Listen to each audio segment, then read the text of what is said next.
problem solving. And we are going to cover these 4 topics: what's a problem, the secret to problem solving, which is attitude, what are mental models, and how to use them in daily life. Okay. Now, basically, what is a problem? It is something that you need or you want and you don't have it, and how to get it. Okay.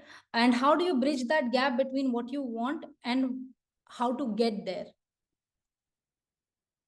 Now, these are some common problems हमने आपसे पूछा था, and someone from the participants said that time management is a very big issue from them. It is a very big problem. How to solve that problem? Inshallah आगे चलकर हम जो mental models हैं उसको use करके ये problem solve करने की कोशिश करेंगे इंशाल्लाह. ठीक है? Then we have these 2 verses from the Quran, ayah from the Quran, where people think, where Allah said that, do you think that you will just say that you believe and you will not be tested? And also that Allah has created life and death so that he will test which of us are best indeed, right? So problems are how Allah is going to test our faith. And for a believer, for a Muslim, it is very important कि हम इस बात का ख्याल रखें कि problems में हमारा एटीट्यूड अल्लाह ने ऑलरेडी बता दिया है कि किस तरह से हमको सोचना चाहिए, किस तरह से हमको लाइफ को देखना चाहिए. Problems are an opportunity to get closer to Allah, inshallah. All right. Now, how to solve a problem? You guys gave me some very good examples, but सबसे पहले तो ये attitude हमको याद रखना है कि being a Muslim, everything is good for us. Even problems are very good for us, because दो ही स्टेट में हम जा सकते हैं, which is patience और gratitude, सब्र या शुक्र.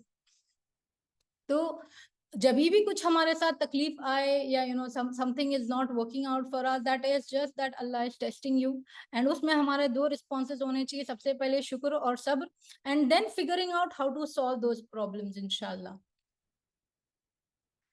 Now, the secret sauce to problem solving is, first step, your attitude. You need to stay positive. You need to believe good of Allah, that this is all because Allah wants something good for you. And how can you solve this problem? It is just a missing piece from a puzzle, right? Like, problems are just something that you have to figure it out. It's like a game. When you are playing a game, video games हम सबने खेला है, तो हम सबको पता है कि video game में problems आती हैं. Video games में problems आती हैं just so that you can level up, right? Now, every time you're faced with a situation, you are supposed to ask, what can I do about it? That is the most important thing. Even if it is a very massive problem like world peace, or the state of humanity right now, you can't change the world, but सबसे पहले आप अपने आप को बदल सकते हो, आप अपना घर बदल सकते हो. तो हमेशा ये सोचना कि मैं क्या कर सकती हूँ या मैं क्या कर सकता हूँ, ये फर्स्ट स्टेप लेने पे आपको प्रोपेल पुश करता है. वरना हम हेल्पलेस फील करने लगते हैं, अरे यार इतने बड़े प्रॉब्लम हम कहाँ से सॉल्व करने लगे, हमसे कहाँ से होगा, है ना? तो सबसे पहले हमको ये सोचना है कि हम क्या कर सकते हैं इसके बारे में. Alright. And there are some things, कुछ चीजें ऐसी होती हैं जहां पे हम कुछ नहीं कर सकते, तो वहां पर क्या करना चाहिए? It is how you choose to respond और रिएक्ट. आप उस सिचुएशन के बारे में अपने जहन में क्या सोचते हो. जैसे किसी ने आपके साथ बुरा किया, आप उसके एक जालिम हुक्मरान है, आप उसके बारे में कुछ कर नहीं सकते, बट यू कैन रिएक्ट और you can choose how to respond in your head. Do you feel helpless, कि आप मजबूर, क्या आप एकदम कमजोर फील करते हैं, या फिर अपने जहन में आप बोलते हैं नहीं, I can handle this, I can take care of it. तो ये पॉजिटिव थिंकिंग बहुत इंपॉर्टेंट होती है for problem solving. And now we will move on to the 5 steps of problem solving. चलो फिर आगे बढ़ते हैं इंशाल्लाह. बहुत सारे लोग तो सुन रहे थे, उनको पता है स्टेप्स क्या हैं, बट हम आगे जाते हैं. तो सबसे पहले तो हम प्रॉब्लम को आइडेंटिफाई करेंगे इन प्रॉब्लम सॉल्विंग, कि एक्चुअल मसला है क्या, और ऑल्टरनेटिव सोल्यूशन ढूंढेंगे. जैसे किसी ने बताया था कि उनका मसला है कि वो सुबह जल्दी उठ नहीं पाते हैं, तो हमने आइडेंटिफाई कर लिया कि प्रॉब्लम के वो उठ नहीं पाते हैं जल्दी. अभी सोल्यूशंस क्या हैं, कि आप जल्दी सोने जाएं, या फिर आप अलार्म लगाएं, मम्मी को बोलें उठाएं आपको, या whoever is there who can help you. या क्या मसला एग्जैक्टली, कि आपकी नींद पूरी नहीं हो रही है या आपको सोने नहीं हो रहा है. You need to figure out those kind of things के एक्चुअल मसला क्या है. And then the third step would be, आप इवेल्युएट करोगे क्या ये सोल्यूशंस हैं इसको और डीप में जाना जरूरी है, इसको डिस्कस करना चाहिए, सलाह मशवरा करना चाहिए। ये सोने वाला मसला तो फिर भी बहुत छोटा है, but when it comes to marriage और बिजनेस और life related decisions, health related decision, तो वहां पर आपको ये थर्ड स्टेप बहुत ज्यादा इंपॉर्टेंट हो जाता है, where you have to discuss and you have to analyse things, right. Now coming to the fourth point will be you will execute the plan, मतलब जो भी आपने सोल्यूशंस लाए हैं, आपको जो भी ऑल्टरनेटिव्स मिले हैं, और फाइनल करने के बाद, सलाह मशवरा के बाद, you are going to put it into action. कि ठीक है, अभी हम अलार्म भी लगा रहे हैं, हम जल्दी भी सो रहे हैं, हमने लोगों को भी बता दिया है कि हमको सुबह में ऐसा उठा दें, अगर कोई हेल्थ रिलेटेड इशू है तो वो भी चेकआउट कर लें डॉक्टर के पास जाके। And finally the fifth step is कि जो भी किया है चल रहा है कि नहीं चल रहा है, is our solution the right solution, you will only get to know about it with feedback, performance, और by following up, right, with other people और विथ योर ओन प्लान। तो ये थे 5 स्टेप टू प्रॉब्लम सॉल्विंग। अभी हम next देखेंगे what are mental models, इंशाल्लाह। ठीक है, तो देखो, मेंटल मॉडल्स मैंने आपको बताया था, these are just ways of thinking, कि हमारे जहन में पैटर्न्स बने हुए रहते हैं कि दुनिया चलती कैसे। जैसे आप बचपन से देखते हो कि मम्मी अबू सुबह में उठ के क्या करते हैं, या कभी किसी ने गुस्सा किया तो वो किस तरह से गुस्सा करते हैं, या फिर अगर बच्चा कुछ ज्यादा सवाल करता है तो फिर उसको चमाट क्यों पड़ता है, उसको थप्पड़ क्यों पड़ते हैं। आपके लिए मेंटल मॉडल बन गया है कि बच्चे ज्यादा सवाल करे तो उनको थप्पड़ लगा दो, right, this is a mental model. तो there can be good models and bad models, but it is basically for you. आप हर एक इंसान के लिए जो यहाँ पर मौजूद है, आपकी लाइफ एक्सपीरियंसेस से आपका एक व्यू बन चुका है दुनिया का, कि दुनिया ऐसे चलती है। जैसे आप सोचें, जब आप मैप देखते हो ना, गूगल मैप्स खोलते हो आप, और आपको अपने घर से सपोज कहीं जाना है, कोई पार्क जाना है, कोई मॉल जाना है, या कोई शहर जाना है, तो वो जो रास्ता आपको दिख रहा है, that is just a picture in your head. वो एक्चुअली वैसा नहीं होता है। ऐसे ही जो मॉडल्स हमारे जहन में बने हुए रहते हैं ना दुनिया के, वो रियलिटी नहीं होती है, वो सिर्फ हमारी समझ होती है रियलिटी की। Are you guys able to understand what I am trying to say? मतलब अगर नहीं समझ में आ रहा होगा तब बताना, ओके। तो हमने बताया था, then it is mental models also help you look at problems और सिचुएशंस फ्रॉम मल्टीपल एंगल्स। तो हमेशा से वैसा नहीं होता कि एक 2D पिक्चर है, एक तस्वीर है, आप उसको 3 डायमेंशन से देखोगे, आप उसको 4 डायमेंशन से देखोगे। कैसे देखोगे? अच्छा ठीक है, ये मेरा पर्सपेक्टिव है, ये सामने वाले का पर्सपेक्टिव है, और ये 10-15 और लोगों के पर्सपेक्टिव्स आएंगे कि एक ही मसले को उन लोगों ने किस तरह से सॉल्व किया, या वो इसके बारे में क्या सोचते हैं। आप समझ रहे मेरी बात? Now we also talked about why mental models are very important, कि सोचने के तरीके और प्रॉब्लम सॉल्विंग के सॉल्यूशंस किस तरह से हमको सोचना है, और वो इम्पोर्टेंट क्यों है। Because first of all it is very important to survive.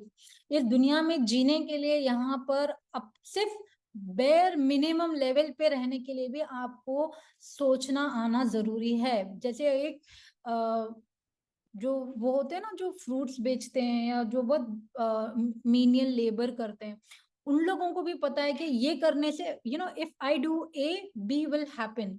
ये उनके मेंटल मॉडल्स बने हुए हैं। हर कोई यहाँ पे जीने के लिए स्ट्रगल कर रहा है, इसी तरह हम आखिरत के लिए भी स्ट्रगल कर रहे हैं, right.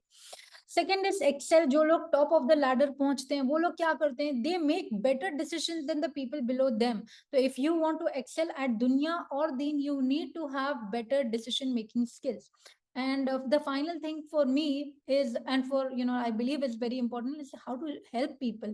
If you are not helping others, if you are not picking people up from their levels and raising their standards, then you're not really contributing, you're not really doing anything good of your knowledge or of your life, है ना। तो ये बहुत important होता है कि पहले तो अपना सर्वाइवल देखो, फिर देखो कि उसको और एक्सीलेंट कैसे कर सकते हो, और फिर दूसरों की भी मदद करो कि वो भी ऊपर आए आपके साथ, है ना।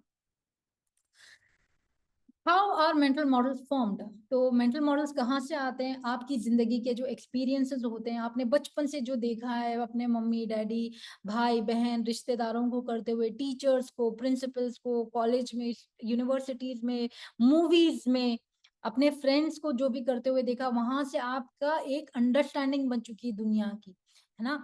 और फिर जो किताबें आप पढ़ते हो, जो भी आप किसी से सीखते हो, तो ये दो रास्ते होते हैं जहां से आपकी सोच आती है, ठीक है।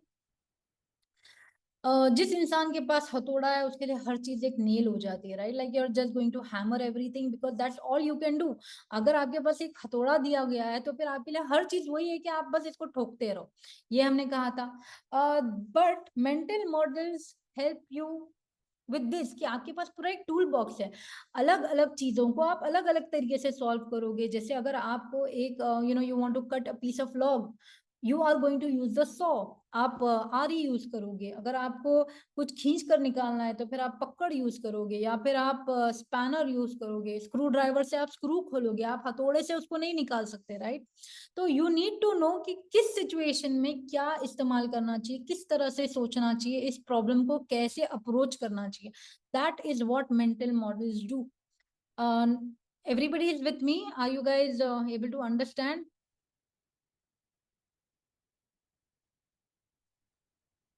हाँ, मेंटल मॉडल्स आर, इंशाल्लाह ये हम क्वेश्चन एंड आंसर्स में करते हैं, ओके? एंड इंशाल्लाह we have plenty of time for doing that. मैं क्विकली इसको कवर कर देती हूँ। बट अगर आप लोगों को नहीं समझ में आ रहा है, something is going out of your head और अबव योर हेड, तो प्लीज वो मुझे यहीं पे बता दें, so that like everybody is with us, हम आगे मिलकर चलें, तो that is beneficial for everybody, right? ठीक है, ओके। तो basically mental models are what, they are a tool box of thoughts, of solutions to problems of our life. ठीक है, अभी पहला मेंटल मॉडल हम जो कवर कर रहे हैं वो फर्स्ट प्रिंसिपल्स का है। तो किसी को पता है फर्स्ट प्रिंसिपल्स क्या है? Can somebody share? मैंने थोड़ी देर पहले बताया था आपको। यस मैम, कि हमारा जो प्रॉब्लम है ना उसको जो है वो इसके हिस्से में तकसीम कर दिया जाए और उसको एनालाइज कर दिया जाए। Understanding the problem. भाई, जजाकल्ला for contributing from highways. I really appreciate that. But हाँ, so I will explain first principle again. First principle जो होते हैं वो आप कोई भी प्रॉब्लम को, उसको बेसिक छोटे से छोटा जो लेवल होता है ना वहां पर लेकर जाना और वहां से सोचना, वहां से उसको वापस बिल्ड करना। जैसे अगर एक आप किसी को शेफ और कुक के डिफरेंस का पता है? Do you know what is the difference between a chef and a cook? Chef professional होता है जिसने पूरा प्रोसेस से गुजरा होता है, उसने सीखा होता है। और कुक कोई भी हो सकता है जो देख दुख के कुछ भी सीख ले, कर रहे आम रेगुलर कुकिंग। जी, तो मैं बताती हूँ, that was a good example, जज़ाकल्लाह सना। तो देखें, जो शेफ होता है ना उसको सारे बेसिक कॉन्सेप्ट्स क्लियर होते हैं कि कहाँ पे कब मसाला डालना है, क्या कैसे कट करना है, कितना डालना है, उसको पूरा साइंस पता होता है उस चीज का। तो जिस इंसान को वो फंडामेंटल्स क्लियर होते हैं ना, वो शेफ हो गया कुकिंग का। मतलब जो शेफ होता है वो उस तरह से बनाता है। जो कुक होता है ना वो खाली दूसरों की रेसिपीज कॉपी करता है, वो वहां पे अपना दिमाग नहीं लगाता। बस आपने यूट्यूब पे देखी है रेसिपी, इसको ऐसे बनाना है और आपका खाना तो बन जाता है। बट आपको ये नहीं पता कि ये किस लिए ऐसा किया गया है, आपको नहीं पता कि प्याज को तलते क्यों है, या फिर मसाला इस वक्त क्यों डालते हैं। सिमिलरली, अगर आपको एक बिजनेस स्टार्ट करना है तो फिर कैसे स्टार्ट करोगे आप? दो तरीके होंगे, या तो आप देखोगे कि बाजू वाले ने कैसा किया, सेम टू सेम मैं कॉपी कर लूं, या फिर आप देखोगे, जैसे for example you want to start a fruit business, आप देखोगे कि फ्रूट्स कहाँ से आते हैं, क्या फ्रूट्स मुझे किसी से लेना चाहिए, डिस्ट्रीब्यूटर से लेना चाहिए, या मुझे खुद उगाने चाहिए, दोनों में कॉस्ट कितना है, क्या मेरा खुद का बिजनेस इस तरह से लंबा चलाना है, या फिर मुझे खाली प्रॉफिट डिस्ट्रीब्यूशन से लेना है। आप समझ रहे हैं? वैसे ही मैरिज, अगर आपको marriage like if you are talking about first principles in marriage, you will look at कि मेरे बेसिक रिक्वायरमेंट्स क्या है मैरिज से, कि मुझे मेरे बच्चों के लिए अच्छी माँ चाहिए, बाप चाहिए, क्या मुझे I am marrying for the sake of Allah, और like it is my physical need और is it my spiritual need.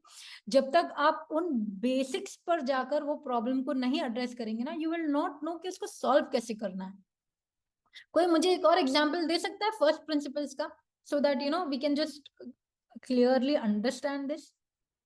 Yes, तो इलॉन मस्क ने फर्स्ट प्रिंसिपल्स को अप्लाई करके अपनी पूरी रॉकेट की जो स्पेसशिप का जो उसने बिजनेस खड़ा किया ना, he sent the first rocket to Mars by using first principles. क्योंकि रॉकेट्स बनाने का कॉस्ट इतना ज्यादा था, उसने क्या किया कि मेरे को लोगों से बैटरीज नहीं लेनी है, मुझे उन लोगों से पूरा रेडीमेड रॉकेट्स नहीं लेने हैं। उसने हर चीज को तोड़ा कि ठीक है रॉकेट्स के पूरे कंपोनेंट्स क्या हैं, उसने उन सबको ब्रेक डाउन किया और उसे पता लगा सबका कॉस्ट क्या है, इसको मैन्युफैक्चर करने का कॉस्ट क्या है, इसको खरीदने का कॉस्ट क्या है। उसने फिर सारी चीजें सस्ते में बनवाई और अपनी लाइट शिप उसने लाइट एंड फास्ट शिप उसने मार्स पे भेजी। तो ये फर्स्ट प्रिंसिपल्स को इस्तेमाल करके आप लाइफ के बहुत सारे प्रॉब्लम सॉल्व कर सकते हैं। अभी तो फिलहाल आप ये कॉन्सेप्ट समझ जाएं, है ना, कि एटॉमिक लेवल पे जाकर एक प्रॉब्लम को कैसे देखते हैं। ठीक है, ये हो गया। अभी जैसे मैं एक और एग्जांपल देती हूँ लूजिंग वेट का। लूजिंग वेट में it is not about just gymming और diet, it is about what are the basic components of losing weight, और वो होता है एनर्जी। ये एनर्जी डिफरेंस होता है कि आप कितना खा रहे हो, आप कितनी एनर्जी ले रहे हो, और आप कितनी एनर्जी बर्न कर रहे हो, आप कितना एक्सरसाइज कर रहे हो। तो अगर आपकी एनर्जी खाने की कम हो जाती है और स्पेंड करने की ज्यादा हो जाती है, तो फिर आप पतले हो जाते हो, आप दुबले हो जाते हो, राइट। तो ये बेसिक कंपोनेंट्स जब समझ लेता है इंसान, तो फिर आपको कोई फिटनेस लोग लोग यूजुअली क्यों डाइट इंस्ट्रक्टर्स और फिटनेस एक्सपर्ट्स को रखते हैं, बिकॉज उन लोग ये सारी चीजें पढ़कर समझकर फिर आपकी लाइफ में आपको गाइड करते हैं। बेसिकली अगर आप देख लोगे ना, जो भी आपको कंसल्ट करता है या आपको एडवाइस देते हैं, वो उन लोगों ने फर्स्ट प्रिंसिपल्स पर जाकर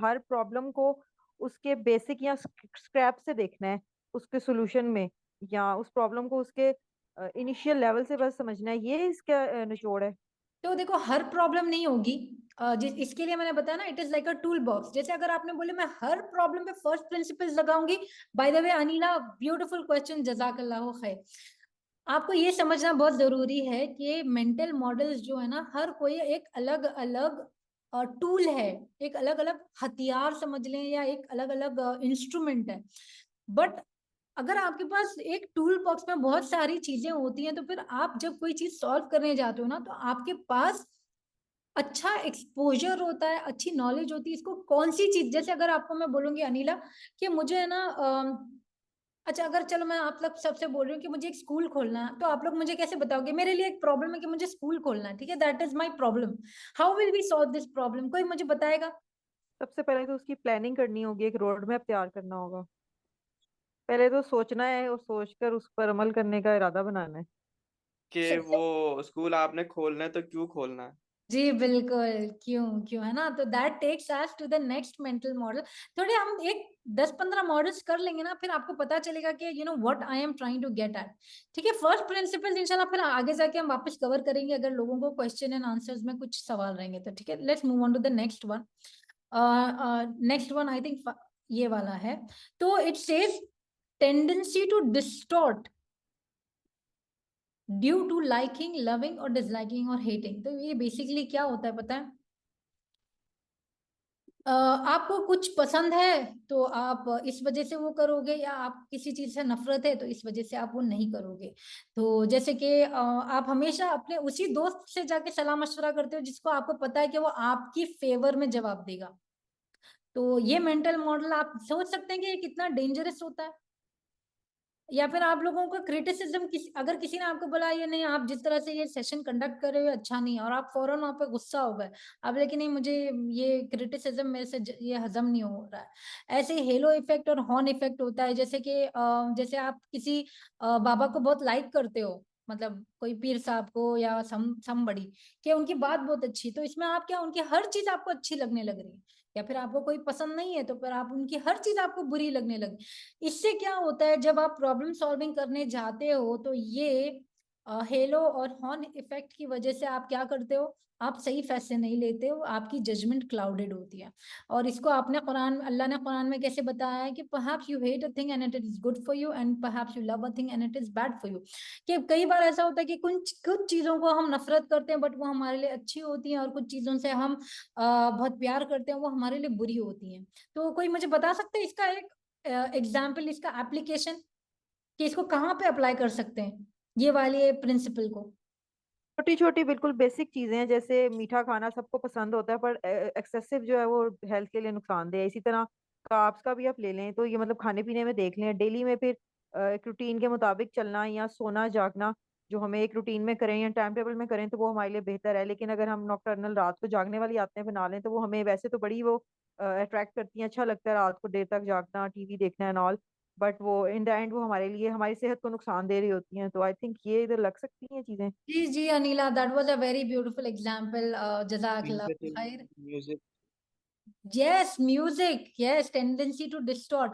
तो ये सिमिलरली मैं आपको एक और एग्जांपल देती हूँ, जैसे कि है ना, आप आपको लेट्स टेक मैरिज, ओके, आपको शादी करनी किसी से, और आप जाकर जिससे भी पूछ रहे हो वो क्या कर रहे हैं, आपको अगर वो क्रिटिसिज्म दे रहे हैं किसी आपके फ्यूचर स्पाउस के बारे में, आपको वो एक्सेप्ट ही नहीं हो रहा है कि नहीं आप ऐसे कैसे बोल सकते हो। और अगर वो सच भी है, बिना तहकीक करे आप ना सुन रहे हो ना समझ रहे हो, तो फिर आप सोच सकते हैं कि जजमेंट, ये प्रॉब्लम सॉल्व करने में आप लोगों की जजमेंट को क्लाउडी कर देता है, आप क्लियरली नहीं सोच पाते। तो सिमिलरली लाइफ के छोटे बड़े डिसीजंस में ये एक प्रिंसिपल को याद रखना, ये मेंटल मॉडल को इस्तेमाल करना कि अच्छा ठीक है, ये मेरे को जो भी सॉल्व करना है प्रॉब्लम, इसमें मेरे बायसेस क्या हैं, डू आई लव इट और डू आई हेट इट। क्योंकि कभी हम कुछ लोगों को इतना नफरत करते हैं कि उनसे कोई अच्छी बात लेना नहीं चाहते, और कुछ लोगों से इतनी मोहब्बत करते हैं कि उनकी बुरी बातें भी हमको अच्छी लगती हैं। आप समझ रहे हो, ऐसे ही खाने में भी है, हमारी हैबिट्स में भी है। आई थिंक ये समझ में आया लोगों को। आप लोग थोड़ा चैट में मेरे को बताएं। ब्लाइंड पॉलिटिशियन फॉलोइंग, हाँ यस जी, दैट इज समझ राइट। आ गया। Right, right. Alhamdulillah. Somehow people are waking up. I really appreciate that. ऐसे ही जागते रहें। मुझे बहुत अच्छा लग रहा है थोड़ा एक्टिविटी देखकर। Okay, now moving on to this is a very very beautiful mental model जो मुझे बहुत पसंद है। It is also a very fun game that I play with the kids in my society. It is the 5 whys. तो कोई भी problem है, कोई भी चीज है, उसके ऊपर आप क्या करोगे, आप 5 whys पूछोगे, और इससे क्या होगा, रूट कॉज एनालिसिस, ये एक्चुअली ऐसा क्यों है ये आपको पता चलेगा। ओके, तो बहुत सिंपल सा है, जैसे मैंने यहाँ पे एग्जांपल दिया कि मैं पढ़ नहीं पाती। ओके, तो फिर आप पूछिए क्यों नहीं पढ़ पाते, क्योंकि ये ना बहुत बोरिंग लगता है। क्यों बोरिंग लगता है, क्योंकि मेरे को कुछ समझ में नहीं आता है। क्यों समझ में नहीं आता है, क्योंकि मैं ना इससे रिलेट नहीं कर पाती। क्यों रिलेट नहीं कर पाती, क्योंकि मेरे को इनके बारे में ज्यादा पता नहीं है। अच्छा, क्यों नहीं पता है, क्योंकि मैं पढ़ नहीं पाती। आप समझ रहे हो कि ये 5 सवाल करने से आप लोगों को, मतलब 5 या आप और भी ज्यादा जा सकते, जब तक आपको उसकी रूट कॉज नहीं पता चलती। जैसे किसी का टाइम मैनेजमेंट वाला था। अच्छा चलो आओ हम लोग 5 वाइज का एक एग्जांपल लेते हैं। Can someone give me a problem, problem जिसका रूट कॉज पता लगाना है कि ये ऐसा क्यों है, वैसा प्रॉब्लम। मैम कंसिस्टेंसी, मतलब एक होता है ना काम हम कर रहे होते हैं तो उसमें कंसिस्टेंसी अटेन नहीं हो रही होती, चाह रहे होते कि कंसिस्टेंसी अटेन हो, लेकिन हर रोज जो है वो फिर से गिर जाते हैं। अच्छा तो चलो हम लोग इसके ऊपर 5 वाइज वाला बिल्कुल मेंटल जाते मॉडल हैं। अप्लाई करते हैं। Okay, Alvina stay with me. कहाँ हो आप? ओके मैम, मैं साथ ही हूँ आपकी। ठीक है, तो फिर consistency is a very good example. अभी इसमें आप मेरे को सिर्फ जवाब देते जाओ, ओके, मैं जितना वाई पूछते जाऊंगी। Okay, can you do this for me? Yes ma'am. Okay, तो you said that you can't be consistent. So first, why do you think that you can't be consistent? Because ma'am schedule बहुत tough हो जाता है कभी, या फिर जो मैंने जिस चीज में मैंने कंसिस्टेंसी अटेन करनी होती है कोई ना कोई ऐसा काम हो जाता है कि जिसकी वजह से वो कम ही रह जाता है। रोजाना अच्छा मतलब केसेस में ठीक जितना है, स्टार्ट नहीं होती है। Alvina, you only have to answer in 1 sentence. Okay, ठीक है, अभी आपने बोला है कि ओके, शेड्यूल बहुत टफ हो जाता है। शेड्यूल टफ क्यों हो जाता है? क्योंकि टाइम मैनेज नहीं होता टाइम मैनेज क्यों नहीं होता है? मैम, रूटीन बहुत हैवी हो जाती है। रूटीन क्यों हैवी हो जाती है? मैम प्रॉपर अप्रोप्रिएट जो है मेरे पास कोई ठीक है, देखो, जरूरी नहीं है कि हमेशा तुम्हारे को 5 वाइज में ही आंसर मिलेगा, या 5 से ज्यादा भी हो सकते हैं, 5 से कम भी हो सकते हैं। अभी मेरे को एक्चुअली तुम्हारा सोल्यूशन है ना 2 में ही मिल गया था, बट मैं तुम्हारे से फिर भी ऐसे ही बोल रही थी, क्योंकि दो चीज में तुमने बोले, एक तो शेड्यूल बहुत टफ हो जाता है, वही थर्ड में तुमने रिपीट किया रूटीन। शेड्यूल और routine pretty much is interchangeable, and जो बीच का था टाइम मैनेजमेंट, राइट। तो देखो बेसिकली क्या हो रहा है, मेरे को ऐसा लगता है कि जहां तक मुझे समझ में आई तुम्हारी बात, ये है कि तुमने बराबर दिन में अपनी चीजों को बराबर वक्त एलोकेट नहीं किया है, कि तुम्हारे को पता ही नहीं कि दिन में तुम क्या क्या कर सकते हो। तो अगर सपोज तुम्हारे दिन में कैपेसिटी है 5 चीजें करने की, और तुमने एलोकेट कर ली अपने लिए 10 चीजें, तो वो तो कभी होगा ना। तुम कैसे कंसिस्टेंट रहोगे 10 चीजों में जब तुम सिर्फ 5 ही कर सकते हो। समझ में आया तुम्हारे को? यस मैम, ऐसे ही है। हाँ, तो फिर तुम्हारे को यहाँ पे क्या करना पड़ेगा, तुम्हारे को प्रायोरिटाइज करना होगा कि वो 5 चीजें जो है, पहले तो 10 चीजें जो तुमने अपने सर पे डाली हैं लिखो, और पता करो कि इनमें से कौन सी रेलेवेंट है, कौन सी इंपॉर्टेंट है, कौन सी वो उसको आइजनहावर मैट्रिक्स बोलते हैं, डिसीजन मैट्रिक्स, वो मैं आगे बताऊंगी। बट एकदम छोटा सा मैं तुम्हारे को आंसर ये दूंगी कि तुमको प्रायोरिटाइज करना पड़ेगा कि क्या मुझे करना जरूरी है, और मैं कितने काम कितने टाइम में कौन सा काम रेगुलरली कर सकती हूँ। ये बैठ के थोड़ी सी है ना, आप लिखा पढ़ी करोगे ना, आपको समझ में आ जाएगा कि प्रॉब्लम किधर है। फिर उतना ही अपने सर पे तुम रखोगे जितना तुम कंसिस्टेंटली कर सकते हो। समझ में आया आपको अलवीना? Yes ma'am, yes. अभी देखो, हमने यहाँ पे सबसे पहले वो जो 5 स्टेप्स ऑफ प्रॉब्लम सॉल्विंग मैंने बताए थे, वो क्या किए थे, पहले हमने प्रॉब्लम आइडेंटिफाई किया, फिर हमने उसके सोल्यूशन देखे कि अच्छा क्या क्या सोल्यूशन है, कि पता लगाओ कि यहाँ पर तुम क्यों नहीं कर पा रहे हो, क्योंकि शेड्यूल टफ है, टाइम मैनेज नहीं हो रहा है। तीसरी चीज हमने क्या की थी, यहाँ पर हमने इसको एग्जीक्यूट किया, राइट, लाइक भी नहीं, तीसरी चीज क्या थी, आइडेंटिफाई किया था, उसके बाद हमने प्लान इम्प्लीमेंट किया था, एग्जीक्यूट किया, राइट, कि अच्छा अभी इसको ऐसा करना है। अभी इसको जब तुम एग्जीक्यूट करोगे, मतलब बैठ के तुम प्रायोरिटाइज कर लोगे चीजों को, और उतना शेड्यूल बना लोगे जो तुम सही से कर पाते हो, फिर फीडबैक लोगे तुम अपना खुद का, कि अच्छा मेरे से अब हो पा रहा है, 1 हफ्ता करके देखोगे या 1 महीना करके देखोगे, और फिर तुमको पता चलेगा कि क्या ये सोल्यूशन काम कर रहा है या नहीं कर रहा है। अलवीना समझ में आया आपको? Yes ma'am. दूसरों को भी समझ में आया ये एग्जाम्पल से किस तरह से हमने सबसे पहले देखो ये समझ जाओ कि mental models will help you identify the problem and the solution, but उसका एप्लीकेशन का तरीका थोड़ा अलग होगा। समझ रहे हो? The next mental model is the circle of influence and concern. तो ये है ना, किसी को समझ में आया इसका मतलब क्या है? किसी चीज के जरिए असर आना, सॉरी, क्या बोल रहे हैं आप? जरिए असर आना, इसका असर लेना, अच्छा या बुरा असर। नहीं, एक्चुअली मैं बता देती हूँ। तो सर्कल ऑफ इन्फ्लुएंस वो होता है जैसे आपको ये पता होना कि कहाँ पर आपका कंट्रोल है और कहाँ पर नहीं है। जैसे अगर आपकी एक टीम है, या फिर आप घर पर हो और आपको पता है कि आपसे बड़े आपके अब्बा और अम्मी हैं, तो वहां पर वो आपका सर्कल ऑफ इन्फ्लुएंस नहीं है, आपके फैसले आपके मम्मी अब्बू नहीं मानेंगे। बट आपके अम्मी अब्बू के फैसले आपको मानने, बिकॉज आप उनके सर्कल ऑफ इन्फ्लुएंस के अंदर हैं, वो आपकी सर्कल ऑफ इन्फ्लुएंस के अंदर नहीं है। तो ये भी पता होना बहुत जरूरी है। जैसे अगर फॉर एग्जांपल हम पिछला ही एग्जांपल ले लेते हैं, राइट, कि कंसिस्टेंट नहीं रह पा रहे, क्या उनके सर्कल ऑफ इन्फ्लुएंस के अंदर वो चीजें हैं जो वो करने की कोशिश कर रहे हैं? जैसे अगर उनका वक्त उनके इन्फ्लुएंस में ही नहीं है, उनके कंट्रोल में ही नहीं है उनका वक्त, और वो जैसे घर वाले उनको बार बार बुला लेते हैं या बहुत सारे काम दे देते हैं, तो फिर यहाँ पर तो उनका सर्कल ऑफ इन्फ्लुएंस है ही नहीं सोल्यूशन भी अप्लाई करने के लिए। आप लोग समझ रहे हैं मेरी बात, मैं क्या बोल रही हूँ? जी जी, समझ आ रहे। दूसरों को भी समझ में आ रहा है कि like these are a little, हाँ, these are a little complicated if you don't get it. तो मैं वापस से समझा देती हूँ कि हाँ, जैसे आपको एक फैसला, फॉर एग्जाम्पल आपको डिसाइड करना है कि मुझे अभी एक नया घर खरीदना है। ठीक है, आप सब लोग सोच रहे हो कि मुझे एक नया घर खरीदना है। आप मुझे बताओ कि घर खरीदने के लिए आप क्या करोगे, कैसे खरीदोगे? सबसे पहले तो आपके पास पैसे होने चाहिए। पैसे होने चाहिए, और फिर नेक्स्ट क्या चाहिए भाई? एक घर आपने आ, फाइंड आउट किया हो। अच्छा, फिर? जमीन, हाँ। मैम खानदान होना अच्छे चाहिए घर डीलर से बनाने के लिए, कॉन्टेक्ट क्योंकि होना अपन चाहिए। तो अच्छा चलो, सपोज हमारे पास खानदान है, पैसे हैं और सब कुछ है। अभी आपको घर जब आप लेने जा रहे हो, क्या आपके घर वाले ये फैसले को मानेंगे या नहीं मानेंगे? आप वो बताओ मुझे। एग्जैक्टली बस आपको उस कन्विंसिंग या उस अपनी चीज अपनी बात को मनवाने वाली पोजीशन में होना चाहिए कि लोग आपकी बात मान लें। अगर आपके ऊपर वो वाला असर है आपका लोगों पर, तो फिर तो आपके लिए चीजें आसान होंगी, वरना मनाने के लिए भी तो मिन्नतें तरले करने पड़ेंगे।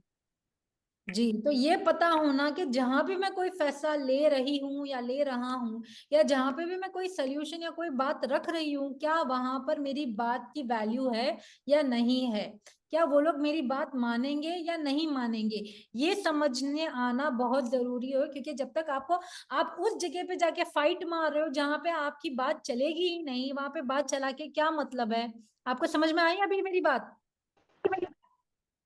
जिसको नहीं समझ में आया वो प्लीज चैट में तभी जवाब दे मुझे, ताकि मैं मैं ये क्लियर कर दूं। ये बहुत इंपॉर्टेंट है समझना कि सर्कल ऑफ इन्फ्लुएंस क्या होता है। क्योंकि अक्सर हम out of our circle of influence काम करते रहते हैं, और इससे क्या होता है, हमारे काम नहीं बनते हैं। हम ऐसे फैसले लेते हैं जो हमको ही हर्ट करते रहते हैं, राइट? बिकॉज आप वहां जाकर, जी बिल्कुल, पॉलिसी मेकिंग, डिसीजन मेकिंग आप वहां कर रहे हो जहां पर आपका कोई अथॉरिटी नहीं है। ये समझ में आ गया? जैसे decision making at home, at work, ये एग्जांपल्स हैं। ओके, चलो अभी नेक्स्ट वाला देखते हैं। प्रोबेबिलिस्टिक थिंकिंग, अभी ये थोड़ा सा इंशाल्लाह देखो, प्रोबेबिलिस्टिक थिंकिंग जो होती है ना, ये देखना कि कितना चांसेस है ये होने के। जैसे अगर आपने, जैसे आप सबको पता है कि अगर वेदर फोरकास्ट आप लोग सब कोई ना कोई तो फॉलो करता ही होगा ना, कि वेदर क्या चल रहा है, आज कितना डिग्रीज है, आज कैसे कपड़े पहनने हैं, बाहर जाना है नहीं जाना, आप लोगों को पता ही है, आप सबको पता होगा। जैसे मेडिकल डायग्नोसिस भी, अभी डॉक्टर ने इतने पेशेंट्स देख लिया है कि वो आपकी रिपोर्ट देख के बोल सकता है आपको इस तरह से ये अभी इलाज फॉलो करना है, राइट? ये कहाँ से आती है? प्रोबेबिलिस्टिक थिंकिंग होती है। वैसे ही गेम डिजाइन होता है, मार्केटिंग होती है। जैसे जो जो भी मार्केटिंग करते हैं ना चीजों की, जैसे प्रोडक्ट्स होते हैं, पेप्सी है, कोका कोला है, या चिप्स हैं, उन लोगों ने बहुत सारी प्रोबेबिलिस्टिक थ्योरीज एंड थिंकिंग लगाई है, जहां पे उनको पता है कि अगर हम शक्कर या नमक ये रेशियो में रखेंगे ना, तो लोग इसको और खाएंगे क्योंकि ये और टेस्टी बन जाएगा। वो प्रिडिक्ट करते हैं कि chances of this happening are much higher. Game design में ये थिंकिंग बहुत इस्तेमाल होती है, जहां पे आपको पता होता है कि गेम को इस तरह से डिजाइन करना है कि सामने वाला अडिक्ट हो जाए। यहाँ पे डोपामिन जो होता है ना, इसकी अंडरस्टैंडिंग उनको आनी होनी होती है।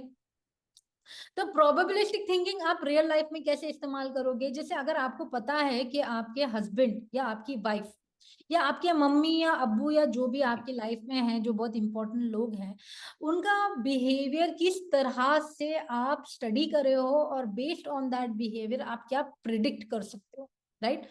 Basically predicting the future based on past data. समझ में आया आप लोगों को? इसका मुझे कोई रियल लाइफ एग्जांपल दे सकता है कि आप इसको किस तरह से इस्तेमाल कर, अगर इनका बिहेवियर ऐसा है तो मैं इनके साथ किस तरह से कोई प्रॉब्लम का सोल्यूशन रखूं, या मैं क्या आउटकम्स हो सकते हैं ये फैसला लेने के? तो मेरे को कोई बता सकता है जल्दी से? इवन बच्चों के साथ ही जब हम उनके साथ डेली मामलात में डील कर रहे होते हैं, सुबह उन्हें स्कूल के लिए तैयार करवाना, खाना खिलाना, पढ़ाना, तो हमें उनके पैटर्न्स का पता होता है कि वो किस बात पर कैसे रिएक्ट करेंगे, कितनी दफा उनको फोर्स करेंगे तो वो बात मानेंगे, या कौन सा बच्चा फौरन बात मान लेता है। तो वो पैटर्न्स तो हमें पता होते हैं ना, स्पेशली अपने बच्चों के घर वाले बहन भाइयों के भी पता होते हैं। इवन अपने फ्रेंड सर्कल में भी हमें कुछ लोगों की आदत का, उनके पैटर्न्स का पता होता है। तो आई थिंक ये जी बिल्कुल, that is a good example. और कोई देना चाहेगा कोई एग्जाम्पल? गिविंग दावा टू स्ट्रेंजर्स।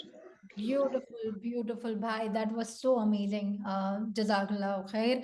यस, तो प्रोबेबिलिस्टिक थिंकिंग ये है ना, दावा में भी बहुत यूजफुल है, क्योंकि आपको पता है कि इस तरीके से अप्रोच करने से ये पर्टिकुलर ग्रुप इस तरह से रिस्पॉन्ड करेगा, और उसके बेसिस पे आप सेकेंड ऑर्डर थिंकिंग, ये भी एक मेंटल मॉडल है। सेकेंड ऑर्डर थिंकिंग, यहाँ पे अगर किसी ने चेस खेला है ना तो उसको पता होगा। यहाँ पे देखो बहुत सिंपल सा गेम है।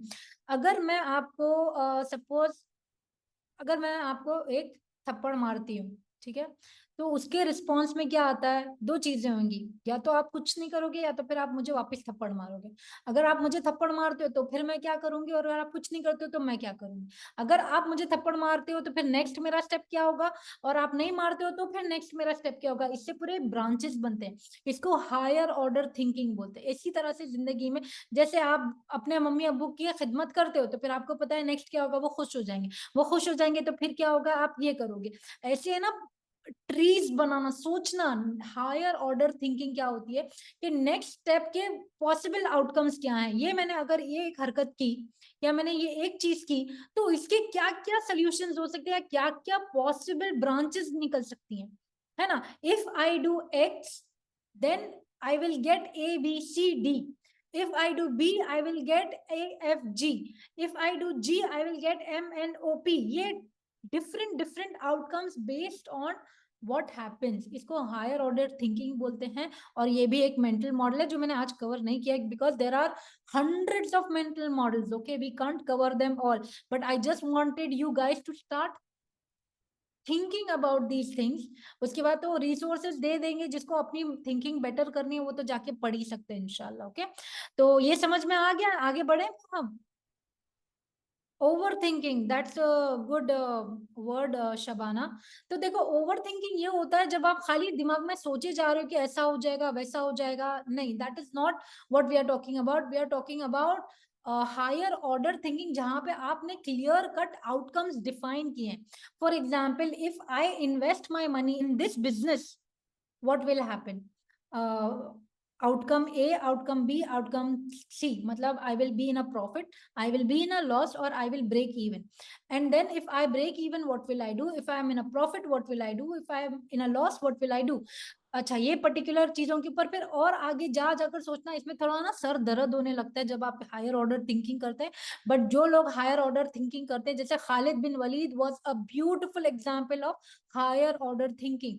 when he was in the battlefield he thought about things which nobody else thought, because he knew कि अगर मैं ये साइड से जाऊंगा तो ये पॉसिबल चीजें होंगी और वहां पे मुझे ये सामना करना पड़ेगा, तो फिर उस पे वहां पे मुझे क्या फैसले लेने, ये हायर ऑर्डर थिंकिंग होती है। अक्सर लीडर्स को हायर ऑर्डर थिंकिंग करनी जरूरी है, otherwise they will not be good leaders, they will make big mess. आप समझ रहे हैं इस बात को? Are you guys able to follow what I am trying to say? ठीक है, ओके, चलो आगे बढ़ते हैं इंशाल्लाह। Next model is a very beautiful model, it is called Occam's razor. And ये नाम इसके लिए है, मतलब नाम वहां पे तो फिर ठीक है जाते नहीं, बट सिंपल सा ये है कि जो जिसकी एक्सप्लेनेशन सबसे इजी होती है, सिंपल होती है, अक्सर वही सही आंसर होता है, वही सही सोल्यूशन होता है। फॉर एग्जाम्पल, जब जो लोग you know like they are very confused about believing in one God और you know the concept of God, तौहीद is the most simplest explanation of our creator. अभी एलजीबीटी में लोग इतने कंफ्यूज हो गए, but the simplest explanation is that Allah has created two genders, man and woman, for reproduction, and this is how the world is suppose to work. अभी जितने ज्यादा वो लोगों ने प्रोबेबिलिटीज डाल दी हैं जेंडर्स की and this and that, people are very lost and they are very confuse. And another very daily example of this Occam's razor is, जब कोई चीज नहीं चलती है तो फिर आप लोग सबको पता है, turn it on and off again, right? sorry, turn it off and on again. तो जो सबसे सिंपल सॉल्यूशंस होते हैं, उसको रीस्टार्ट कर लो, उसको शट डाउन कर दो, उसको चला कर देख लो। अगर you know like the simplest answer sometimes is just going and asking that person what is the matter. बहुत सारे अजम्पशंस करने से आप लोगों को समझ में आया ऑक्टम्स रेजर क्या होता है? Can someone give me a real life example of how to use Occam's razor? Maira ma'am, ये जरा एक दफा दोबारा बताएं प्लीज, ये मुझे थोड़ा सा समझ नहीं आया, मेरी नेट भी डिस्कनेक्ट हो गया था फ्यू सेकंड्स के लिए। जी, नो प्रॉब्लम। तो देखो ऑक्टम्स रेजर जो होता है ना, अक्सर जिंदगी में, मतलब most of the times, the most simple explanation of something, जो सबसे आसान जो एक्सप्लेनेशन होती है ना कोई भी मामले की, कोई भी चीज की, वही सही वाली होती है। जैसे मैंने एग्जांपल्स दी थी तौहीद की, जेंडर्स की, और यू नो अक्सर जब हमारा कंप्यूटर नहीं चलता है या इंटरनेट नहीं चलता है तो हम उसको क्या करते हैं, ऑन एंड ऑफ कर देते हैं। बहुत सिंपल एक्सप्लेनेशन है उसकी कि बस सिस्टम्स को शट डाउन करो और उनको वापस ऑन कर दो। इसी तरह से लाइफ में और भी बहुत सारी चीजें होती है कि बच्चा बहुत रो रहा है, क्यों रो रहा है, उसको कोई तकलीफ है, ये सोचना कि नहीं बच्चे को है ना शायद पेट में उसके कुछ हो गया है या उसको कैंसर हो गया है, ये लॉजिक नहीं बनती है, राइट। अक्सर लोग चीजों को बहुत कॉम्प्लिकेट कर देते हैं। ऑक्कम रेजर सेज कि look for the simplest explanation. सबसे सिंपल एक्सप्लेनेशन क्या होगी? अभी मैं एक एग्जांपल देती हूँ क्या आप लोगों को। फॉर एग्जाम्पल हस्बैंड और वाइफ में बहुत झगड़े हो रहे हैं। Okay, for example husband and या पेरेंट्स और बच्चे में बहुत झगड़े हो रहे हैं। इसकी सिंपलेस्ट एक्सप्लेनेशन क्या होगी? कौन दे सकता है? मैम तलाक, सॉरी, डिवोर्स मे बी। नहीं भाई ये क्या बात बोल रहे हो? नहीं, सिंपलेस्ट एक्सप्लेनेशन ये होगी कि there are differences, there are misunderstanding. बस ये है, मतलब डिवोर्स तो बहुत लास्ट एज है। Hassan, can you help us understand what an Occam's razor is then in simple words? Occam's razor होता है कि जब आपके पास दो आपके पास एक्सप्लेनेशंस हैं एक ही कंक्लूजन के लिए, और आप उस एक्सप्लेनेशन को प्रेफर करते हो जिसके अंदर सबसे कम एलिमेंट्स हैं। फॉर एग्जांपल, अगर आपके पास एक चेन ऑफ इवेंट्स हैं जो कि एक कंक्लूजन एक्स को के ऊपर जाती है, तो फिर आप उसके बीच के जितने भी इवेंट्स हुए हैं ना जो कि एक ही कॉजल रिलेशन रखते हैं एक ही चेन में, तो आप उनको हटा के कह दो कि ए कॉज जी। मतलब अगर आपके पास है ए कॉज बी, बी कॉज सी और सो ऑन, तो आप बीच के एलिमेंट्स हटा दो, तो उस हाइपोथेसिस को चूज करो जिसके अंदर सबसे कम एलिमेंट्स हैं। ये ऑकम्स रेजर होता है। I totally agree and I understand, but for the purpose of this session, I try Yeah, to I get it. Yeah, I get it. explain like I am five. That is what I am trying to do here. मैं बताऊं, मेरा मैं मुझे थोड़ा सा जो समझ आया है। जी जी बताएं। जैसे एक छोटा बच्चा होता है, टूडलर, वो रो रहा है, तो सबसे पहला क्या थॉट आती है? या तो वो रो रहा है, दूसरा या तो उसका पैमी चेंज करना है। और जी बड़ों का भी इसी तरह, जैसे आपने बोला मियाँ बीवी की लड़ाई हो रही है, तो दो ही सिचुएशंस हैं। सबसे पहली जो आपने बोला मिसअंडरस्टैंडिंग, या सबसे जो उससे भी ज्यादा अगर हो सकती है, तो दो लोग जो साथ रहते हैं तो कहीं ना कहीं उनके इख्तलाफात भी होते हैं, तो इट डजंट मीन कि उसको ब्रेकअप की तरफ लिया जाए या तलाक वगैरह की तरफ। वो तो द एक्सट्रीम पॉइंट हो जाता है ना। जी, तो कभी भी है ना लाइफ में जब भी आपके पास कोई भी सिचुएशन हो तो आपको ये देखना है कि इसकी सबसे आसान एक्सप्लेनेशन क्या हो सकती है और उसके ऊपर काम करना। और देखो ऑब्वियसली ये जैसे मैंने आपको बताया, आप अगर एक मेंटल मॉडल लेकर हथौड़े की तरह उसको इस्तेमाल करने लगेंगे ना तो फिर प्रॉब्लम हो जाएगी। आपको उस सिचुएशन के ऊपर सोच समझकर इस चीज को अप्लाई करना है, ठीक है। तो सबको समझ में आ गया ऑक्टम रेजर क्या होता है? हाँ जी, आ गया माशाल्लाह। अगर किसी को नहीं समझ में आया तो वो प्लीज चैट में डाल दें, तो इंशाल्लाह हम उसको ये करेंगे।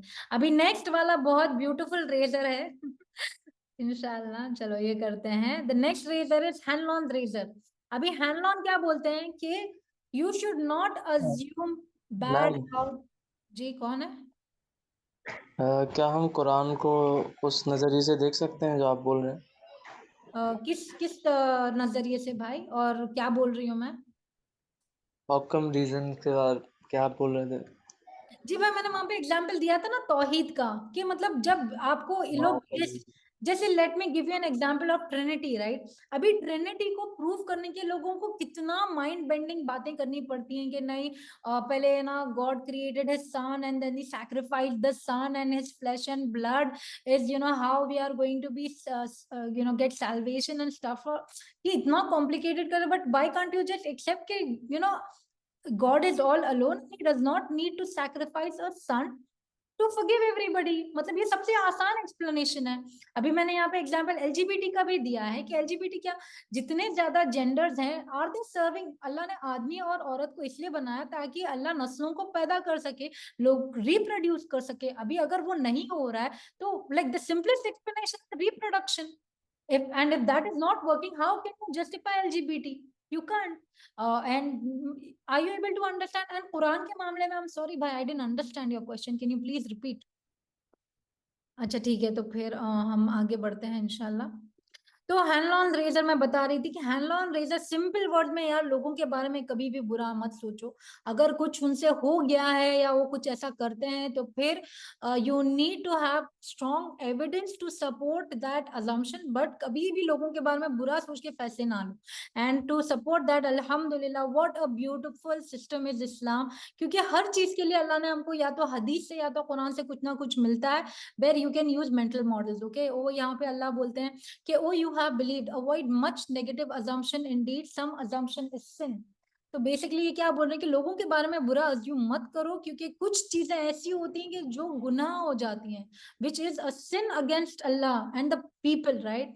तो hand on razor is very simple कि when you see something that is not right or not good on others, just don't assume इल, उनके बारे में बुरा मत सोचो।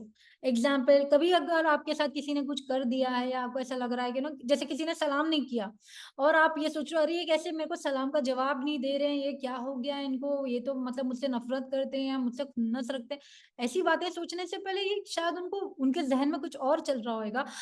यहाँ तक तो मैंने एक बयान में सुनी थी कि we are suppose to give 70 excuses to our Muslim brothers and sisters. 70 excuse and 71 excuse, 71st excuse पे प्रॉब्लम आपके अंदर ही होगी, उनके अंदर प्रॉब्लम नहीं होगी। हमको यहाँ तक सोचने का, यहाँ तक इस तरीके से हमको हुक्म दिया गया है, राइट, कि this is how we are suppose to treat each other. तो ये हैंड ऑन रेजर बहुत सिंपल है कि यार हमेशा है ना अच्छे से इन्वेस्टिगेट करो, लोगों से पूछ लिया करो कि मसला क्या है, प्रॉब्लम क्या है, अज्यूम ना करो, और नेगेटिव तो अजम्पशंस बिल्कुल ही ना करो। Okay, you have to give the benefit of doubt to others। ये समझ में आ गया? बहुत आसान था ये वाला। बिल्कुल बहुत जबरदस्त समझ में आया। मैंने कि नेक गुमान रखी है अपने लिए जी या जी, दूसरों के लिए भी। हमेशा भले लोग आपके साथ बुरा भी कर, जब तक आपके पास सबूत नहीं है, स्ट्रॉन्ग एविडेंस नहीं है, जैसे किसी ने आपको खुल्लम खुल्ला बोल दिया कि मैं तो तुम्हारे साथ तुम्हारा मर्डर कर दूंगी या मैं तुम्हारे साथ ऐसा कर दूंगी, तुम्हारा घर जला दूंगी, खुल्लम खुल्ला लोग आपको कुछ बोलते नहीं, तो फिर आप अज्यूम ना करें कि ये मेरा घर जला देंगे। जब तक बोला नहीं कैसे जला देंगे, कैसे कुछ कर देंगे। तो खुल्लम खुल्ला अगर कोई बोल रहा है, क्लियर कर दे रहा है, तो फिर वो अलग बात होती है। बट आप जस्ट बिकॉज किसी ने आपसे बात नहीं की या किसी ने आपको जवाब नहीं दिया, या while taking decisions with other people they are not behaving right with you, you should not assume bad of those people। okay, हमेशा हुस्न ज़न रखना है, ठीक है। नेक्स्ट हम जाते हैं, and I think this will be the last mental model for today. और मैं थोड़े से बाकी की सिर्फ टच कर दूंगी क्योंकि we are also sort of out of time, but इंशाल्लाह I will try to cover. Inversion principle जो है ये है कि identifying what the solution is not rather than what it is.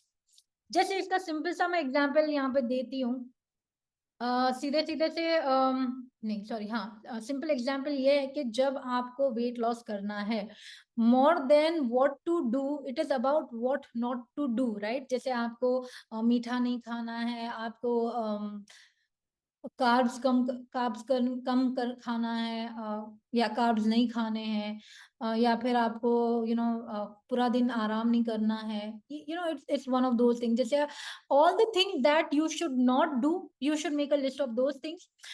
Another simple thing is like you don't have to be a genius, you just have to not be stupid। खाली बेवकूफियां नहीं करने से भी आपके काम बन जाएंगे, है ना। तो ये है, बस सिंपल है, जस्ट डोंट बी स्टूपिड, ये वाला है इसका इन्वर्जन प्रिंसिपल है। How not to fail, write down all the ways how you can fail and just avoid those things. समझ में आ गया आपको? किसी को नहीं समझ में आया तो वापस मैं रिपीट कर सकती हूँ, आप लोग, या फिर मुझे कोई बता दे। अनिला, आपको समझ में आया मैंने क्या बताया? Please repeat. जी ये बिल्कुल समझ में आ गया। आप दोबारा बेशक बता दें, मुझे समझ आ गया अल्हम्दुलिल्लाह। अनिला आप बता दो, आपको क्या समझ में आया? इन्वर्जन प्रिंसिपल का आपने ये बताया कि जो कोई भी प्रॉब्लम है, प्रॉब्लम नहीं, आपने एग्जांपल इस तरह, उससे सबसे आसान है कि अगर हमने वेट लॉस करना है तो सबसे पहले हमने क्या नहीं करना वो अहम है। मतलब करना तो सब कुछ ही होता है, हमने अगर वेट लॉस नहीं भी करना, लेकिन हमने वेट लॉस में सबसे ज्यादा फोकस जिस चीज पर रखना होता है कि हमने रोटी चावल कम करने हैं, हमने मीठा कम करना है, देन हमने अपनी एक डाइट को कंट्रोल में रखना है। मतलब जो नहीं करना है, डोंट्स पर हमने फोकस ज्यादा रखना है। तो इन्वर्जन का प्रिंसिपल का बेसिक जो रूल है वो ये है कि हमने जो नहीं करने वाली चीजें ना उन पर अपना फोकस क्लियर रखना है। हाँ, बस जो करना है अगर वो भी नहीं कर रहे हो वो ठीक है, बट जो नहीं करना वो करने से ही आपका काम बन जाएगा। समझ गए आप? जी बिल्कुल। हाँ, तो और एक ये मैंने यहाँ पे दिया है कि to be smart. You don't have to learn how to be smart, you just have to avoid being stupid. मतलब बेवकूफियों से बच जाओगे तो आप ऑटोमेटिकली क्या बन जाओगे? समझदार। जी बिल्कुल समझदार। जी। बस अगर आप बेवकूफियां ना करोगे, आप स्टूपिड हरकतें ना करोगे, तो उतना ही काफी हो जाता है आप स्मार्ट बनने के लिए, आप जीनियस बनने के लिए।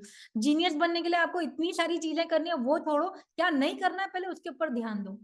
ठीक है, ये भी एक प्रिंसिपल रहता है जिसमें आप अपनी लाइफ की प्रॉब्लम्स क्लियर कर सकते हैं। अभी यहाँ पर मैंने ये वाली स्लाइड में आप लोगों को कुछ चीजें बताई हैं, जैसे लर्निंग एंड डेवलपमेंट के मेंटल मॉडल्स जो हैं, उसमें क्या है, स्वॉट एनालिसिस है। ये मेरी कुछ सेशंस में मैंने ये किया है, स्वॉट एनालिसिस, ग्रोथ माइंडसेट। स्वॉट एनालिसिस क्या होता है? बेसिकली आप अपनी स्ट्रेंथ्स, वीकनेसेस, अपॉर्चुनिटीज और थ्रेट्स एनालाइज करते हैं, देखते हैं कि आपकी स्ट्रेंथ्स क्या है, वीकनेसेस क्या है, और उनको कैसे इस्तेमाल करना।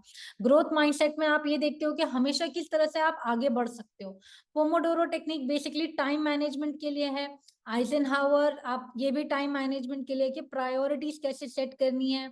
80-20 रूल से आप जिंदगी के सारे फैसले, सारी चीजों की क्लैरिटी मिल जाती है, क्योंकि अक्सर वो जो 20% होता है ना, वही ज्यादा इंपॉर्टेंट होता है, उसके ऊपर कैसे फोकस करना है, राइट। स्पेस रेपिटेशन पढ़ाई के लिए होता है कि रेगुलर इंटरवल्स पे जो पढ़ना रहता है, ये एक मेंटल मॉडल है। चंकिंग, मतलब एक साथ क्या क्या पढ़ सकते हैं, वो है। विजुअलाइजेशन, किस तरह से विजुअली चीजों को याद रखा जा सकता है, ये वो है। तो ये कुछ चीजें थी। एंड फाइनली ये है, अल्लाह says in the Quran, he gives wisdom to whom he pleases and whoever is given wisdom has indeed been given much good। तो जो हिकमत होती है ना, हिकमत कैसे आती है? हिकमत बहुत सारे तरीकों से, बहुत सारे रास्तों से एक चीज के बारे में सोचने का तरीका सीखना है, राइट। कोई भी बात को करने के कितने तरीके हो, किसके साथ कैसे करना है, किस वक्त पे करना है, क्या नहीं करना है, ये सारी हिकमत होती है। मेंटल मॉडल्स अल्हम्दुलिल्लाह हमारे इस्लाम में कुरान और हदीस के जरिए अल्लाह ने और हमारे नबी सल्लल्लाहु अलैहि वसल्लम ने बहुत सारे हमारे पास प्रिंसिपल्स हैं सोचने के। बट दुनिया में जीने के लिए, फैसले करने के लिए और भी हमारे पास रास्ते हैं, उनको वो इल्म हासिल करना जरूरी है। Because when you understand these concepts, life just becomes easier. आपका टूल बॉक्स अच्छा खासा रहता है, उसके अंदर बहुत सारे टूल्स होते हैं, तो आपको पता होता है कि कब कहाँ पे क्या टूल्स इस्तेमाल करने हैं, right. So that was the point of mental models. Abhi, I think we are done with the session and we can take Q&As.